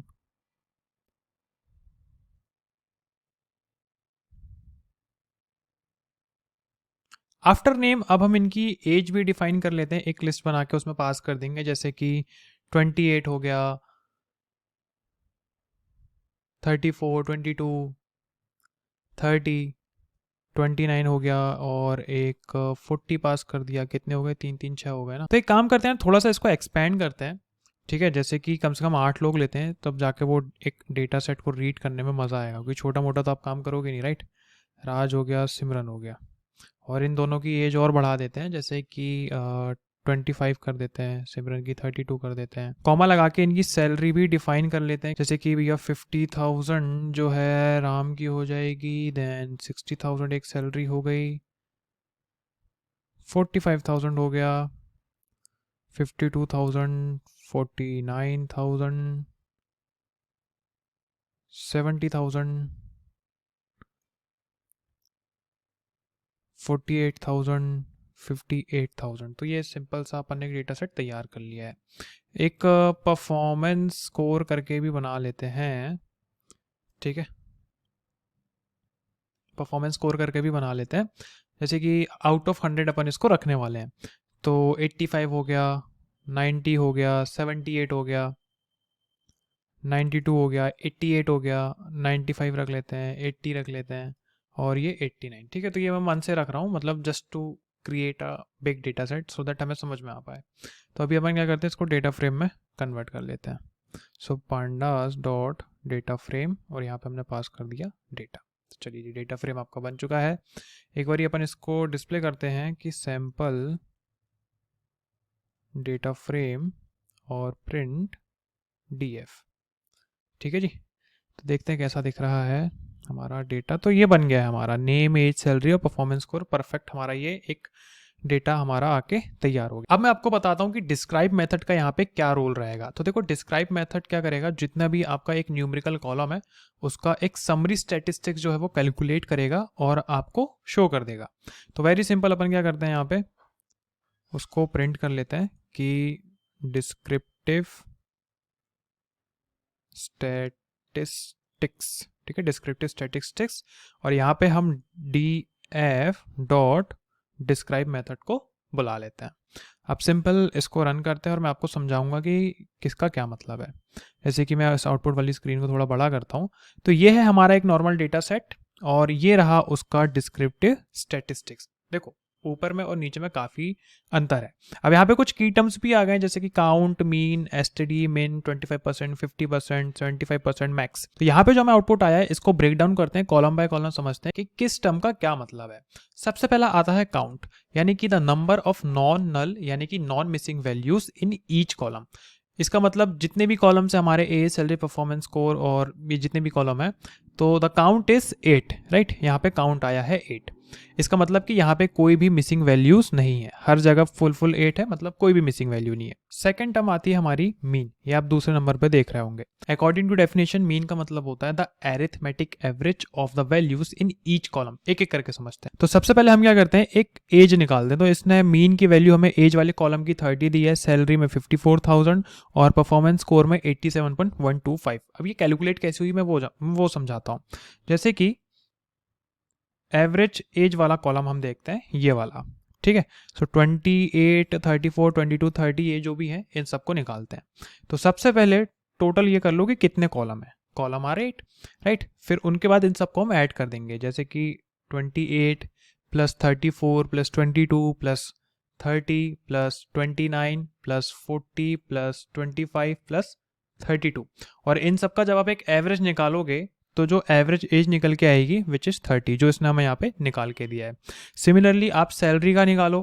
सैलरी के लिए क्या करेंगे, यहाँ पे एवरेज सैलरी के लिए सैलरी इक्वल टू, एक लाइन बना ली, टोटल कितने कॉलम से हमारे 8 है। उसके बाद सारी जितनी भी सैलरी है सबको लिख लिया, जैसे कि 50,000 हो गया, 60,000 हो गया, एंड सो ऑन, ऐसे कर करके जितनी भी सैलरीज है वो कर लिया, एंड आखिरी में टोटल करके एवरेज निकाल लिया। तो एवरेज निकला हमारा 54,000, जो इसने हमें यहाँ पे निकाल के दिया है। तो सिमिलरली जितने भी हमारे न्यूमेरिकल कॉलम्स हैं सबका एक एरिथमेटिक एवरेज वैल्यू जो है मीन हमें निकाल के देता है, ठीक है। उसके बाद समझते हैं एसटीडी, यानी कि स्टैंडर्ड डेविएशन। ठीक है, ये ध्यान से समझना, काफी पेचीदा कंसेप्ट है ये। सो स्टैंडर्ड डेविएशन यानी कि STD tell such how much the values in a column are spread out और डिफरेंट फ्रॉम द एवरेज, यानी कि जो मीन आपने निकाला। अगर मैं इसकी सिंपल डेफिनेशन आपको बताऊं तो इसको दो पार्ट्स में हम डिवाइड करेंगे। ठीक है, सबसे पहला होगा स्मॉल स्टैंडर्ड डेविएशन और दूसरा होगा लार्ज स्टैंडर्ड डेविएशन, यानी कि स्मॉल एसटीडी और लार्ज एसटीडी। ठीक है, दो चीजें होंगी, दोनों को समझ। स्मॉल स्टैंडर्ड डेविएशन मतलब वो वैल्यूज जो एवरेज के काफी क्लोज है। फॉर एग्जांपल मैं एक लिस्ट मान के चलता हूं। ठीक है, एक लिस्ट में बनाता हूं, जैसे कि 48 हो गया, 49 हो गया, 50 हो गया, 51 हो गया, 52 हो गया। ये मेरे पास एक लिस्ट है। तो इस लिस्ट में से बहुत से नंबर है जो 50 के क्लोज हैं, जैसे कि 48, 49 क्लोज हैं, 51, 52 इसके क्लोज हैं। ठीक है, तो मैं क्या बोलूंगा कि जो मेरा स्टैंडर्ड डेविएशन है वो काफी स्मॉल है, या फिर standard deviation is small. Number 2 is large deviation. इसका मतलब वैल्यूज जो है एवरेज से काफी दूर हैं। एक और एग्जांपल मैं लिस्ट बना लेता हूं यहाँ पे, जैसे कि 10, 30, 50, 70 और ये 90। अब नंबर यहाँ पे काफी फैले हुए हैं, स्प्रेड आउट है, राइट। तो हम क्या बोल सकते हैं कि जो स्टैंडर्ड डेविएशन है वो हमारा लार्ज है। इसको आप ऐसे सोच सकते हैं जैसे कि जितने भी लोग हैं आपके ऑफिस में, सभी लोग लगभग सेम सैलरी जो है वो लेते हैं ऑफिस से। सो आप ये बोल सकते हो कि स्टैंडर्ड डेविएशन इज स्मॉल। अगर सैलरीज काफी ज्यादा डिफरेंट है, अगर मतलब एक कंपनी में कोई 10,000 भी कमा रहा है, कोई 1 लाख भी कमा रहा है, कोई 50,000 भी कमा रहा है, तो आप ये बोलोगे कि जो डेविएशन है वो हमारा लार्ज है। इसकी जरूरत क्यों पड़ती है? सबसे पहला, to measure consistency. Small standard deviation का मतलब है कि डेटा हमारा कंसिस्टेंट है, यानी ज्यादातर इंप्लॉयज की एज और सैलरी काफी सिमिलर है। एंड नंबर 2, इसकी जरूरत वेरिएशंस को डिटेक्ट करने के लिए की जाती है। अगर स्टैंडर्ड डेविएशन लार्ज है, इसका मतलब कि काफी बड़ा वेरिएशन है उस डेटा में, जैसे कि एक कंपनी में कुछ इंप्लॉयज काफी यंग है, कुछ काफी ज्यादा ओल्डर है, कोई बहुत कम कमाता है, कोई बहुत ज्यादा कमाता है। एक एग्जाम्पल से समझाता हूँ। हमारे पास दो कंपनी है, कंपनी ए, कंपनी बी, दोनों में 5-5 एम्प्लॉयज हैं और उनकी एज अपन कुछ ऐसे लेते हैं, जैसे कि 28, 29, 30, 31, 32। ठीक है, ये 5 एम्प्लॉयज की हो गई। तो इसका अगर आप मीन निकालोगे तो वो निकलेगा 30, क्योंकि इसके क्लोज ये वाली वैल्यूज हैं। तो all the ages are very close to 30, तो हम यहाँ पे बोलेंगे जो हमारा स्टैंडर्ड डेविएशन है it is small. Company B के भी पास 5 एम्प्लॉयज हैं और उनकी जो एज है हम यहाँ पे कुछ ऐसे लेते हैं कि 20, 25, 30, 35, 40। तो इसका जो मीन निकलेगा विच इज 30। बट जो आप नंबर देखोगे काफी ज्यादा क्लोज नहीं है, जैसे कि 25 हो गया, 25 हो गया, 35 हो गया, 40 हो गया। It means ages are spread out, कुछ यंगर हैं, कुछ ओल्डर हैं। तो हम यहाँ पे बोलेंगे जो हमारा स्टैंडर्ड डेविएशन है ये लार्ज है। तो आई होप आपको ये स्टैंडर्ड डेविएशन का फंडा समझ में आ गया होगा। Next moving to the topic is min, यानी कि मिन क्या लिखा हुआ है यहाँ पे।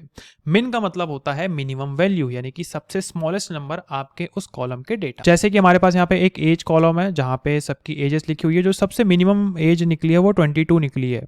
22 किसकी है? घनश्याम की एज है। और सिमिलरली सैलरी की बात करें तो सैलरी 45,000 निकली है। 45,000 किसकी सैलरी है यहाँ पे? ये भी घनश्याम की है। और परफॉर्मेंस स्कोर जो सबसे कम है वो है 78, वो किसका है जी? वो भी घनश्याम का है। तो भैया घनश्याम ही हमारा एक ऐसा कैंडिडेट है जिसका सब कुछ कम है, यानी कि मिनिमम वैल्यू। ठीक है, तो आपके कॉलम पे जो भी मिनिमम वैल्यू होगी वो आपको मिन निकाल के दे देगा। Basically it tell you the lowest value in your data set. उसके बाद मैं आपको भैया जो समझा रहा हूँ अभी 25% का, 50% का और 75% का, इसमें बहुत ज्यादा ध्यान देना।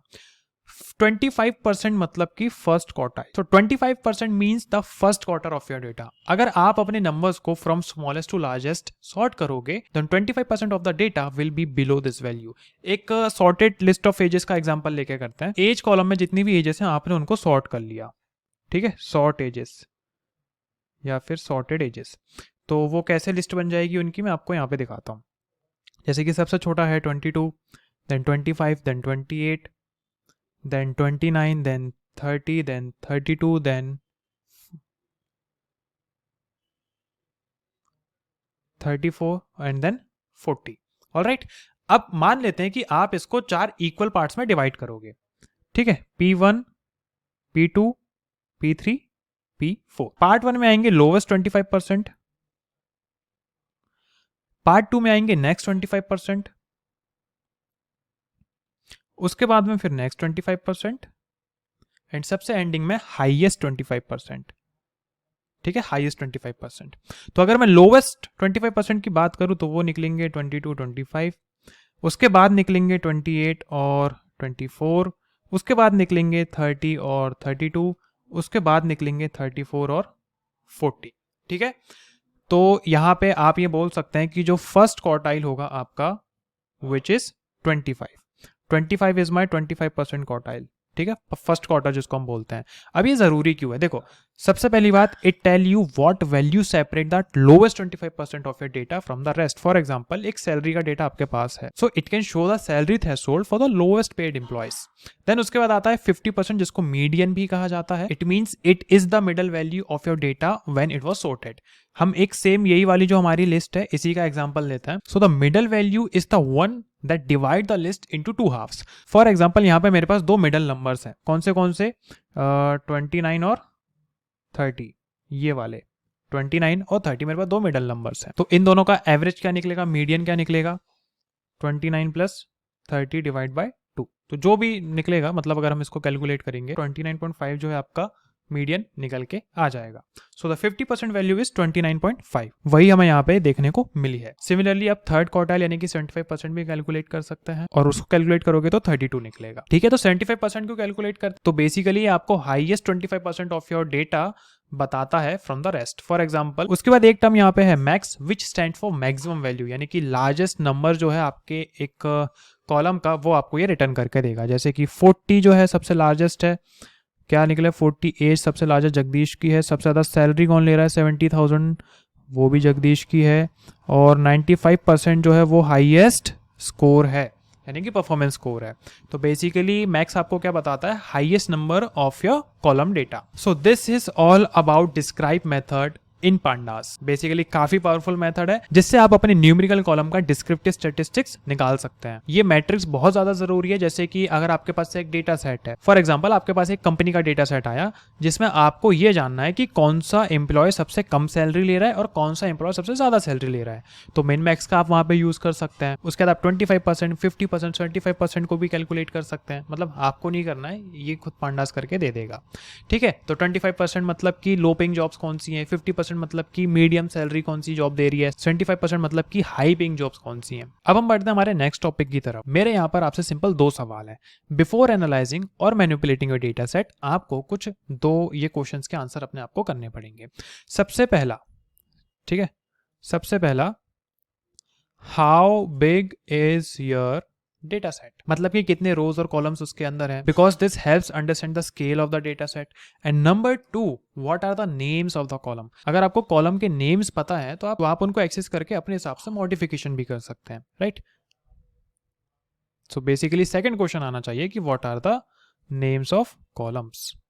ये चीजें आपको पता होनी चाहिए। पांडास आपको दो एट्रीब्यूट देता है इन प्रॉब्लम को सॉल्व करने के लिए, शेप एंड कॉलम। शेप की मदद से आप ये जान सकते हैं आपके डेटा सेट में कितने रोज हैं, कितने कॉलम्स हैं, बेसिकली नंबर बता देगा एक। एंड कॉलम्स आपको वो सारे कॉलम के नेम डिस्प्ले कर देगा जो कि आपके डेटा सेट में है। अगर मैं इन डिटेल बताऊं शेप और कॉलम क्या होते हैं, तो शेप इज समथिंग जो कि एक एट्रीब्यूट है, मेथड नहीं है, जो कि एक टपल आपको रिटर्न करेगा विद 2 वैल्यूज। सबसे पहला नंबर ऑफ रोज और दूसरा नंबर ऑफ कॉलम। तो बेसिकली इससे आप फटाफट से किसी भी डेटा सेट का साइज पता कर सकते हैं एंड ये भी पता कर सकते हैं कि वो डेटा सेट स्मॉल है, मीडियम है या फिर काफी बड़ा है। And then number 2 is column. ये भी एक एट्रीब्यूट है जो कि नेम ऑफ कॉलम आपको रिटर्न करेगा एज एन इंडेक्स ऑब्जेक्ट, यानी कि सिंगल क्लिक में सारे कॉलम के नेम आपको देखने को मिल जाएंगे। और अगर आपको किसी कॉलम के नेम को चेंज करना है तो आप उसको स्पेसिफिकली एक्सेस करके रीनेम भी कर सकते हैं। तो जो हमारा पुराना डेटा था हम इसी को कॉपी पेस्ट करते हैं, ठीक है, इंपोर्ट कर लेते हैं, राइट। तो ये सैंपल डेटा अपन ने लोड कर लिया है और इसको डेटा फ्रेम, इसका डेटा फ्रेम बना लेते हैं। एंड अब सिंपल अपन शेप और कॉलम का यूज करेंगे और जानेंगे कि कितने रोज एंड कॉलम्स और कॉलम्स के नेम क्या है। तो मैं यहाँ पे आता हूँ एंड फॉर्मेट स्ट्रिंग की मदद से सबसे पहले लिखूंगा शेप और यहाँ पे df डॉट शेप को पास कर देंगे एंड फिर उसके बाद हमारा आएगा कॉलम। तो यहाँ पे हम कॉलम नेम्स और df डॉट कॉलम्स, ये दो चीज़ हमने पास कर दी। ठीक है, एक बारी प्रिंट df भी कर देते हैं, देख भी लेंगे कि कैसा दिख रहा है हमारा डेटा सेट। तो ये आउटपुट हमारे सामने आ गया, ये रहा हमारा डेटा सेट। शेप जैसे कि मैंने आपको बताया था टपल रिटर्न करेगा 2 वैल्यूज के साथ, यानी कि 8 रोज है और 4 कॉलम है, ठीक है। उसके बाद कॉलम नेम इसने मुझे बता दिया है कि name, age, salary, performance score और डी टाइप इज ऑब्जेक्ट। अब मैं आपको बताता हूँ कि हम इनका यूज ही क्यों करते हैं। सबसे पहला शेप का आप यूज इसलिए करते हो टू क्विकली अंडरस्टैंड कि आपका डेटा सेट का साइज कितना है। फॉर एग्जाम्पल, ये तो खैर काफी छोटा डेटा सेट हो गया। फॉर एग्जाम्पल, अगर कोई डेटा सेट आपको ऐसे रिटर्न करता है कि भाई 10,000 रोज एंड 20 कॉलम्स हैं, तो इससे आपको पता चल जाएगा कि कितना बड़ा डेटा सेट है। और अगर सेकंड साइड अगर वो 5-4 रिटर्न करता है तो आपको ये भी पता चल जाएगा कि यार ये तो काफी छोटा डेटा सेट है, इसका काम करना बहुत आसान है। कॉलम की बात करें तो बेसिकली आपका डेटा सेट का स्ट्रक्चर कैसा है वो जान सकते हैं आप कॉलम की मदद से। मान लेते हैं अगर आपके पास एक कंपनी के एम्प्लॉय का डेटा है तो बेसिक चीजें क्या होंगी कि भाई नेम हो, एज हो, सैलरी हो, परफॉर्मेंस स्कोर हो।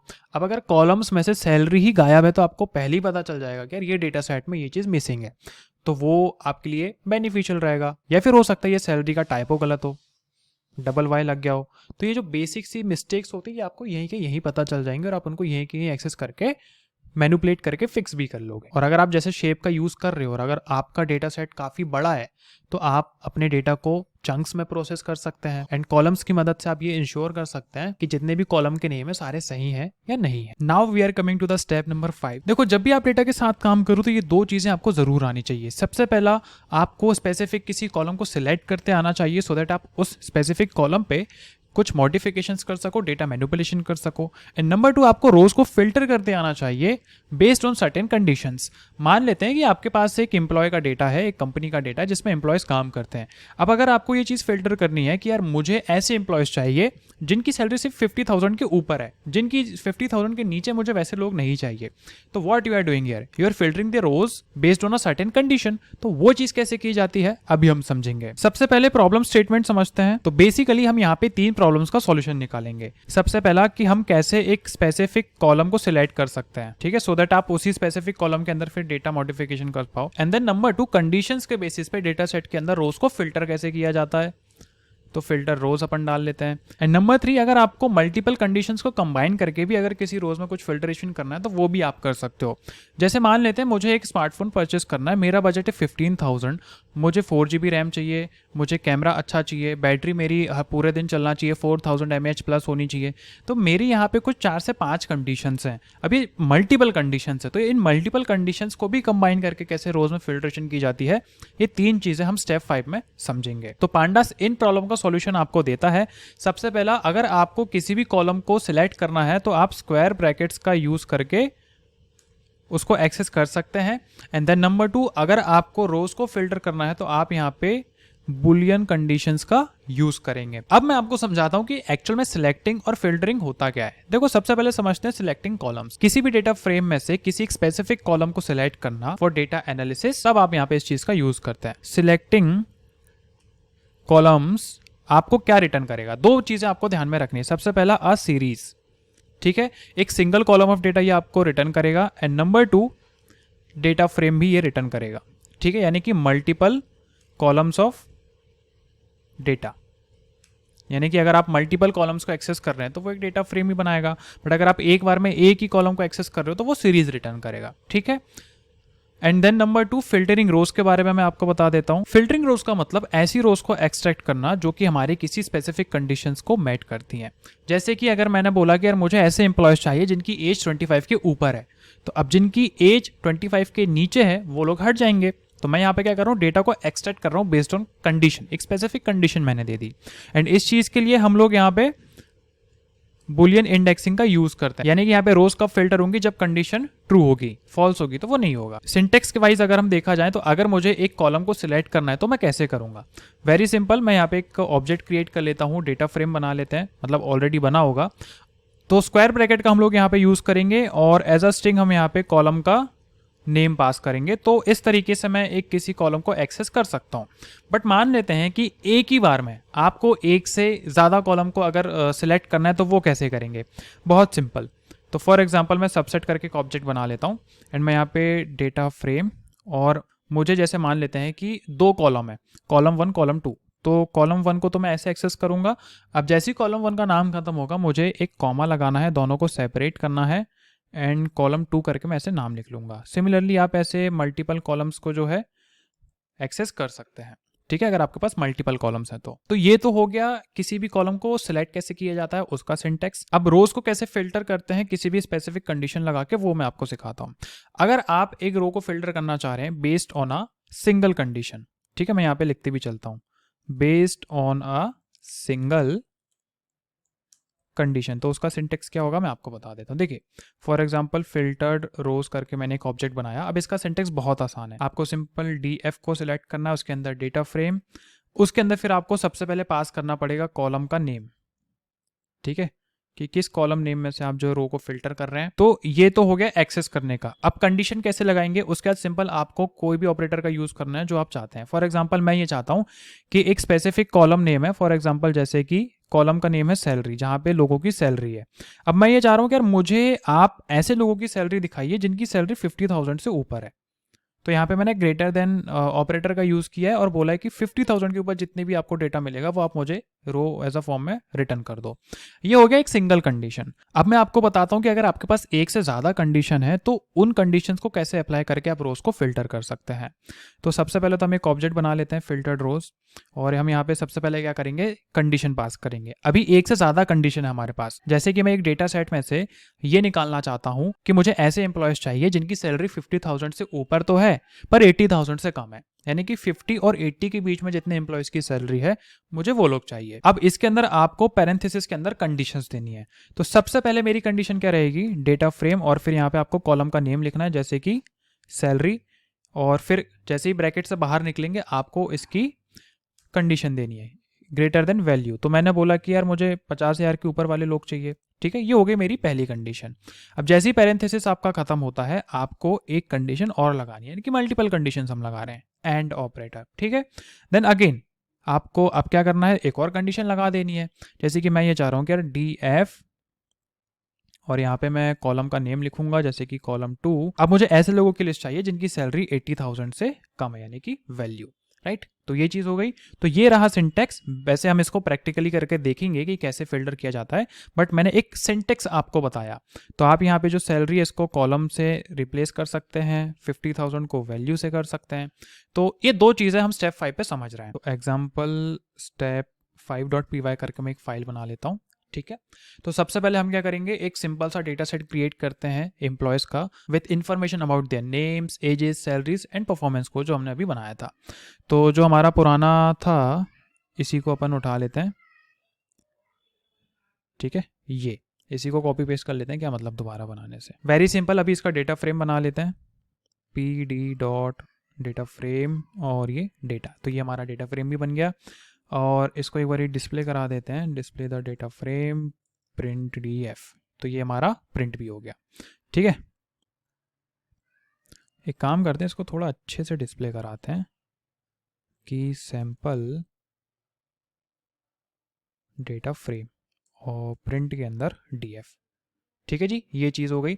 तो हमारा आउटपुट क्या निकलेगा, यहाँ पे आप सब लोग देख सकते हैं, आउटपुट हमारा कुछ इस तरीके से निकलेगा। अभी सबसे पहले मैं आपको बताता हूँ स्टेप 2 कि सिलेक्ट कैसे किया जाता है किसी भी सिंगल कॉलम को। तो अभी इसके लिए हम क्या करेंगे, वेरी सिंपल, प्रिंट को मैं बुलाता हूँ और मैं यहाँ पे दिखाऊंगा कि नेम्स, और सिंगल कॉलम को एक्सेस करेंगे तो सिंगल कॉलम क्या रिटर्न करेगा, सीरीज रिटर्न करेगा, रिटर्न सीरीज। ये देखो मैंने यहाँ पे बताया था कि सिंगल कॉलम सीरीज रिटर्न करेगा और मल्टीपल कॉलम डेटा है तो वो डेटा फ्रेम करेगा। ठीक है, तो यहाँ पे हम क्या करते हैं, प्रिंट। अब एक्सेस कैसे करना है, very simple, df square bracket लगा के कॉलम का नेम, जैसे कि नेम, इसको एक्सेस कर रहा हूँ। ये एक तरीका हो गया। एक और तरीका ये है कि आप एक अलग से नेम ऑब्जेक्ट बना सकते हैं और इसके अंदर इसको ऐसे एक्सेस कर सकते हैं लाइक दिस। तो अब आपको यहाँ पे इतना लंबा चौड़ा लिखने की जरूरत नहीं, आपको सिर्फ नेम पास करने की ज़रूरत है। ठीक है, इसको क्लियर करके फिर से चलाते हैं, एक क्लियर हमें वो दिख जाएगा। तो ये देखिए, इस तरीके से आपने एक सिंगल कॉलम को एक्सेस कर लिया है। ठीक है जी, मैंने आपको बताया था ये सीरीज रिटर्न करेगा, बट अगर आप मल्टीपल कॉलम को सिलेक्ट करते हैं तो एक डेटा फ्रेम वो रिटर्न करेगा। तो अगर आपको किसी एक सिंगल कॉलम के साथ काम करना है तो आप ये मेथड फॉलो कर सकते हैं। Step 2 is selecting multiple columns. Multiple columns अगर हैं आपके पास तो आप उनको कैसे कर सकते हैं, बहुत सिंपल है। यहाँ पे मैं सबसे पहले कॉमेंट कर देता हूँ कि सिलेक्टिंग मल्टीपल कॉलम्स। तो अभी हम क्या करते हैं, एक सबसेट करके बना लेते हैं ऑब्जेक्ट। यहाँ पे DF डेटा फ्रेम क्रिएट करना पड़ेगा और इसके अंदर एक लिस्ट पास करेंगे जैसे कि नेम, फिर कॉमा लगा के एक और कौन सा पास करते हैं, एज का पास कर देते हैं। ठीक है, यानी कि 2 सेलेक्ट कर लिए मैंने और यहाँ पे फिर हम प्रिंट कराते हैं कि subset with name and age. Age नहीं, एक काम करते हैं सैलरी कर लेते हैं इसको, subset with name and salary. ठीक है, मल्टीपल कॉलम्स जो हमारे यहाँ पे दिखेंगे और फिर यहाँ पे हम इसको सबसेट को पास कर देते हैं। इसको चलाते हैं, pandas error, invalid index error. Okay, sorry, एक मिस्टेक हो गई है यहाँ पे, हमें ये इसको क्लोज नहीं करना था, हमें इसको ऐसे ओपन रखना था। ठीक है, लाइक दिस, ये सिंटेक्स फॉलो करना था। खैर छोटी मोटी मिस्टेक्स होते रहती हैं, मैं भी इंसान हूँ। इस चीज़ को चलाते हैं तो अभी आप देख सकते हैं कि सिर्फ वही कॉलम्स आए हैं जिनको मुझे एक्सेस करना था, नेम और सैलरी। ठीक है, सो 2 चीज़ें हमने सीखी कि सबसे पहला सिंगल कॉलम को कैसे सिलेक्ट करते हैं और मल्टीपल कॉलम्स अगर आपके पास हैं तो वो कैसे सिलेक्ट करते हैं। तो अगर आपको मल्टीपल कॉलम्स के साथ किसी डेटा सेट में काम करना है तो आप इस तरीके से कर सकते हैं पांडास की मदद से। स्टेप 5 का सेकेंड पार्ट की रोज को कैसे फिल्टर किया जाता है। ठीक है, रोज को कैसे फिल्टर किया जाता है। तो अभी हम क्या करेंगे, इसी को कॉपी करते हैं एंड एक फाइल बनाते हैं रोज फिल्टर .py के नाम से। ये डेटा फ्रेम अपन ने बना लिया सिंपल। ठीक है, सो अभी सबसे पहले ये देखते हैं कि सिंगल कंडीशन के बेसिस पे रोज को कैसे फिल्टर किया जाता है। तो उसके लिए बहुत सिंपल है, मैं यहाँ पे एक हाई सैलरी करके एक ऑब्जेक्ट क्रिएट कर लेता हूँ, हाई सैलरी, और मैं यहाँ पे एक सिंपल सी कंडीशन लगाऊंगा कि मुझे आप ऐसे लोगों का नेम रिटर्न कीजिए जिनकी सैलरी 50,000 के ऊपर है। ठीक है, बहुत सिंपल सा है। According to syntax data frame create करना पड़ेगा, देन DF और उसके बाद कॉलम का नेम, जैसे कि कॉलम का नेम है सैलरी, और मैं ये चाहता हूँ कि आप उन लोगों की मुझे रिटर्न कीजिए जिनकी सैलरी 50,000 के ऊपर है। ठीक है जी, अभी हम क्या करेंगे, वेरी सिंपल, इसको यहाँ पे डिस्प्ले कर लेंगे कि employee with salary greater than 50,000, 50,000 के ऊपर जिनकी सैलरी, भाई वो लोग आ जाओ। फिर यहाँ पे हाई सैलरी को हम बुला लेते हैं। अभी देखते हैं क्या होता है। तो भैया ये वो लोग हैं जिनकी सैलरी 50,000 के ऊपर है, यानी कि श्याम, धनश्याम, जगदीश और सिमरन, ये वो लोग हैं जिनकी सैलरी 50 के ऊपर है। सो अभी हमने सीखा कि सिंगल कंडीशन कैसे लगाई जाती है। अभी हम देखेंगे कि मल्टीपल कंडीशंस कैसे लगाई जाती है। यानी कि अब मैं ऐसे लोग फिल्टर करना चाहता हूं जिनकी सैलरी तो 50,000 के ऊपर है, बट अब मुझे एक और कंडीशन मैंने लगा दी कि जिनकी एज 30 के ऊपर है और जिनकी सैलरी 50 के ऊपर है, मुझे वो लोग चाहिए। यानी कि 2 कंडीशन है मेरी। तो मैं यहां पे क्या करूंगा, सबसे पहले कमेंट करता हूं कि फिल्टरिंग रोज जिनकी सैलरी ग्रेटर देन 50 के है एंड जिनकी एज ग्रेटर देन 30 है। ठीक है, 2 कंडीशन है मेरी। अब और भी कंडीशन लगा सकते हैं, कोई इशू नहीं है। तो मैं यहाँ पे फिल्टर्ड करके एक ऑब्जेक्ट क्रिएट कर लेता हूँ। ठीक है, तो सबसे पहले हम क्या करते हैं, DF और एक पैरेंथेसिस लगा के हम यहाँ पे क्या करेंगे, सबसे पहले जो है वो लिखेंगे कंडीशन। तो मैं यहाँ पे एज इज ग्रेटर देन 30 का लेता हूँ, ये हो गई मेरी पहली कंडीशन। ठीक है, दूसरी कंडीशन मैं यहाँ पे लगाऊंगा कि भाई जिस किसी की भी जो सैलरी है वो होनी चाहिए ग्रेटर देन 50,000। तो ये मेरी मल्टीपल कंडीशंस अभी लग चुकी हैं। और फिर मैं यहाँ पे डिस्प्ले करा दूंगा कि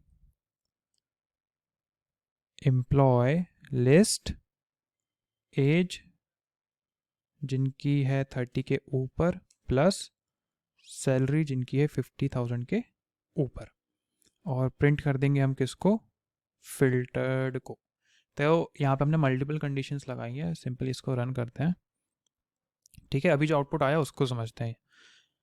एक बारी मैं इसको क्लियर कर लेता हूँ क्योंकि पुराना डेटा भी लोड हो गया तो कन्फ्यूजन हो रही है। ठीक है, सबसे पहला single condition employees with salary जिनकी 50,000 के ऊपर है, वो हमें यहाँ पे मिल गया। उसके बाद हमने एक कंडीशन लगाई कि हमें अब वैसे लोग चाहिए जिनकी एज 30 के ऊपर है और सैलरी 50,000 के ऊपर है। तो पांडाज ने हमें 3 लोग निकाल के दिए, श्याम, जगदीश और सिमरन, जिनकी एज भी 30 के ऊपर है और सैलरी भी 50 के ऊपर है। तो ऐसे करके आप किसी भी डेटा सेट में मल्टीपल कंडीशंस भी लागू कर सकते हैं और उस हिसाब से अपने अकॉर्डिंगली फिल्टर भी कर सकते हैं। अब मैं आपको बताता हूं कि और कंडीशन के साथ भी कैसे काम किया जाता है। ठीक है, जैसे मान लेते हैं कि हमें ऐसे एम्प्लॉयज चाहिए जो कि 35 के ऊपर है, जिनकी एज 35 के ऊपर है और परफॉर्मेंस स्कोर जो है वो 90 के ऊपर है, यानी कि दो में से कोई एक कंडीशन भी सही होगी तो चलेगा। तो क्या बोला मैंने कि मैं यहाँ पे दो कंडीशन दूंगा, या तो उनका परफॉर्मेंस स्कोर जो है 90 के अबव होना चाहिए या फिर उनकी एज जो है 35 के ऊपर होना चाहिए। अब इन दोनों में से कोई एक भी कंडीशन अगर सही होगी तो वो डेटा मुझे यहाँ पे निकल के आ जाएगा। तो यूजिंग और कंडीशन के साथ हम काम करेंगे, यानी कि ये क्या कहता है कि अगर मुझे कोई एक भी कंडीशन ट्रू मिली मैं उसको रिटर्न कर दूंगा। और एंड कंडीशन क्या कहती है कि भाई मुझे सारी की सारी कंडीशन ट्रू चाहिए तभी मैं रिटर्न करूंगा। तो अभी हम क्या करते हैं, फिल्टर्ड और करके एक ऑब्जेक्ट बनाते हैं, फिल्टर्ड और, ठीक है। और यहाँ पे मल्टीपल कंडीशंस देंगे यूजिंग और कंडीशन, df, और यहाँ पे हम पास करेंगे df, और यहाँ पे मैं पास करूँगा सबसे पहला एज वाला कि जिनकी एज जो है 35 के ऊपर है, और फिर यहाँ पे मैं यूज़ करूँगा और कंडीशन का, ठीक है। और फिर यहाँ पे एक और कॉलम को एक्सेस करेंगे कि भाई जिनकी परफॉर्मेंस स्कोर जो है, परफॉर्मेंस कहाँ लिख गया, ये रहा, परफॉर्मेंस स्कोर, ठीक है। परफॉर्मेंस स्कोर जो है वो को, एक मिनट बीच में अंडरस्कोर लगा देते हैं, ठीक है। तो जिनका परफॉर्मेंस स्कोर जो है वो किससे आगे होना चाहिए, 90 के ऊपर होना चाहिए। तो हमने यहाँ पे दो कंडीशंस दी हैं, एज 35 के ऊपर होनी चाहिए या फिर परफॉर्मेंस स्कोर 90 के ऊपर होना चाहिए। दोनों में से कोई एक भी कंडीशन अगर सही हुई तो हमें डेटा मिल जाएगा। तो हम यहाँ पे क्या प्रिंट करा देते हैं कि एम्प्लॉयज ओल्डर देन 35 और जिनका परफॉर्मेंस स्कोर जो है वो ग्रेटर देन 90 है, ठीक है। प्रिंट कर देंगे, क्या प्रिंट कर देंगे, फिल्टर्ड और। तो यहाँ पे मैंने आपको बता दिया सिंगल कंडीशन कैसे लगाते हैं, मल्टीपल कंडीशन कैसे लगाते हैं, मल्टीपल में एंड के साथ कैसे काम करना है, कब काम करना है, और के साथ कैसे करना है। अभी सबसे पहले क्या करते हैं, रन करते हैं। तो ये देखिए यहाँ तक तो अपन ने समझ लिया था एंड वाला, और वाला देखो तो यहाँ पे देखो आउटपुट अलग आया है, तो घबराने की जरूरत नहीं है। जैसे धनश्याम जी हैं, इनकी एज 30 है, यानी कि पहली कंडीशन गलत हो गई, पर एक कंडीशन सही है कि उनका परफॉर्मेंस स्कोर 90 के ऊपर है, इसलिए इनका नाम आया। सेकंड, जगदीश जी, ये दोनों कंडीशन को फुलफिल कर रहे हैं, एज भी इनकी 35 के ऊपर है प्लस इनका परफॉर्मेंस स्कोर भी 90 के ऊपर है। So this is how and और वर्क। दोनों में बस सिंपल सा कंडीशन है, एंड आपका कब काम करेगा, जब दोनों कंडीशन सही होंगी, और कब काम करेगा, जब दोनों में से कोई एक भी कंडीशन काम करेगी। अब यहाँ पे मैंने देखो दो कंडीशन का नाम लिया, यानी कि जरूरी नहीं है कि आप दो ही कंडीशंस लगाओ, 2 3 4 5 6 बहुत सारी कंडीशन लगा सकते हो, कोई इशू नहीं है। कोई भी डेटा सेट पकड़ो, पूरी की पूरी जो मैंने अभी कंसेप्ट बताए सारे के सारे अप्लाई करो, एरर आएंगे, कोई इशू नहीं है, चैट जीपीटी से पूछो और आगे बढ़ो। बट क्या नहीं करना है, सारा का सारा एआई से काम करवा के नहीं चलना है कि आप उसको कमांड दे रहे हो कि भाई मुझे मल्टीपल कंडीशंस जो है लगानी है, उसका सिंटेक्स दो। तो भाई इससे आप क्या सीखोगे, आप कुछ नहीं सीख पाओगे। आपको एआई टूल्स की हेल्प कब लेनी है, किसी एरर को समझने के लिए, उसको फिक्स करने के लिए, ना कि उसी से सब कुछ काम कराने के लिए। देखो बेशक इनिशियल लेवल पे एआई आपका काम कर सकता है, बट जब बड़े लेवल पे आप कंपनी पे काम करोगे वहां पे एआई आपका काम करके नहीं देने वाला, क्योंकि वहां पे काम टोटली डिफरेंट होता है। लेक्चर उनको कंप्लीट देखने के लिए थैंक यू सो मच। उम्मीद करता हूँ आपको सब कुछ समझ में आ गया होगा। लेक्चर 2 अपलोड हो सके इसके लिए प्लीज सपोर्ट कीजिए। Thank you so much for watching. Like करके कमेंट कर दो एंड चैनल को सब्सक्राइब कर दो इफ यू आर न्यू, क्योंकि मैं तो आपको डेटा एनालिस्ट बना के ही रहूंगा।